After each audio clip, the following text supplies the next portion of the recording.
As all of us who have followed your campaign know, you're an advocate for what's called universal basic income. Do you think that policy of cutting everyone a check would be enough to help, for example, coal workers, others in the fossil fuel industry who would be put out of work in a transition to a green economy? Well, $1,000 a month is a game changer for tens of millions of American families. And while it's not going to replace someone's job, if you have a household with 2 adults, $24,000 a year is enough for you to make affirmative plans about your future, possibly go back to school, move, start a new business, take care of yourselves, make your family more resilient. And a lot of it, Wolf, is that people put this $1,000 a month. The question in my mind is, what's the alternative? Like, we know many of these jobs are going to be automated away or fade away in a transition to a renewable economy. So the question is, what do we have for American workers so they feel protected and part of the process? Tina Savitis is a student at Fordham University here in New York, originally from Norwalk, Connecticut. Her question is about PFAS, toxic chemicals that have been found in U.S. drinking water sources. Good evening. There's a lot of new studies coming out on the destructiveness of PFAS and how it harms human health. They're prevalent throughout the environment. So what is your plan for regulating the materials that go into the products that are used by everyday Americans? We need to do much more. I'm the parent of 2 young boys, one of whom is autistic. And as a parent, when you have your kids drinking water or using various toys and household items, there's always something in the back of your mind, which is this safe?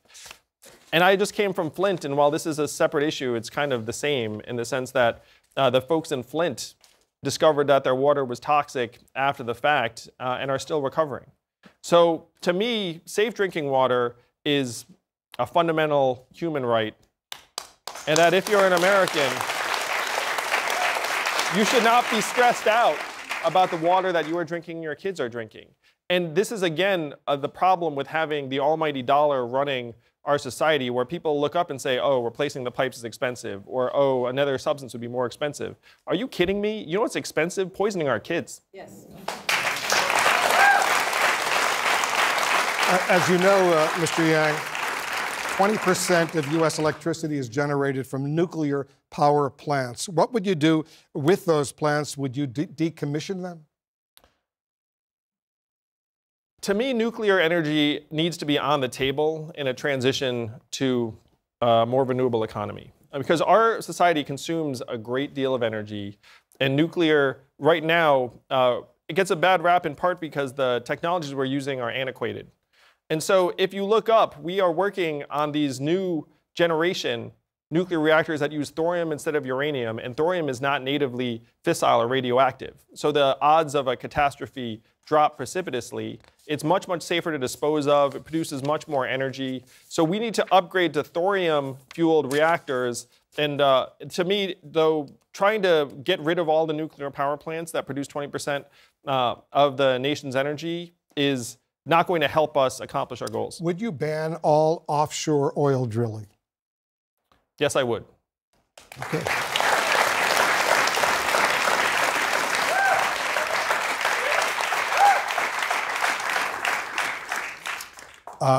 We got another question here.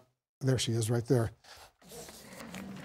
Laura Cottingham is a lawyer who specializes in environmental litigation and private practice. She also works with Columbia University Sabin Center for Climate Change Law. Tackling the climate crisis will require contributions from all sectors, including the private sector.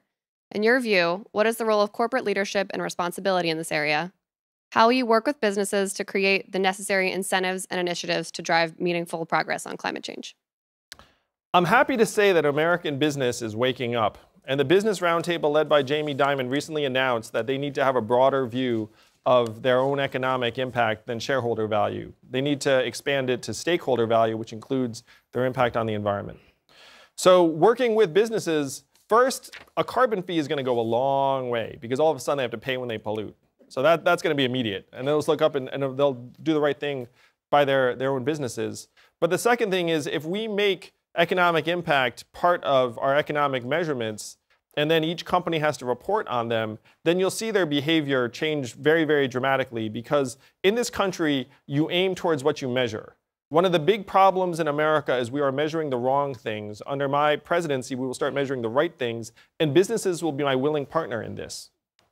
Let's go to a video question submitted by Patrick Stolenwerk from Chicago. He's a PhD candidate in physics at Northwestern University. Patrick.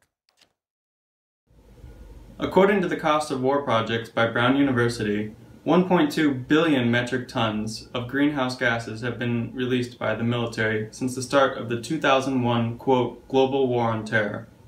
What will you do about the role of the military-industrial complex in contributing to climate change? It's a great question. My father actually got a PhD in physics. I'm talking to him like he's here. He's not here. It's disappeared from the screen. We're spending $750 billion that we know of on our military-industrial complex every year. And I'm going to share a story that I heard secondhand, so I can't verify it. But there was a Top Gun, a fighter pilot, who said that his least favorite time of the year is at the end of the fiscal year because he flies over the Pacific Ocean and dumps oil into the ocean. Now, why is he doing that? Because they have to use all the oil that's budgeted, or else they won't get the same amount budgeted the following year. So this broke his heart. Broke my heart to even hear this story.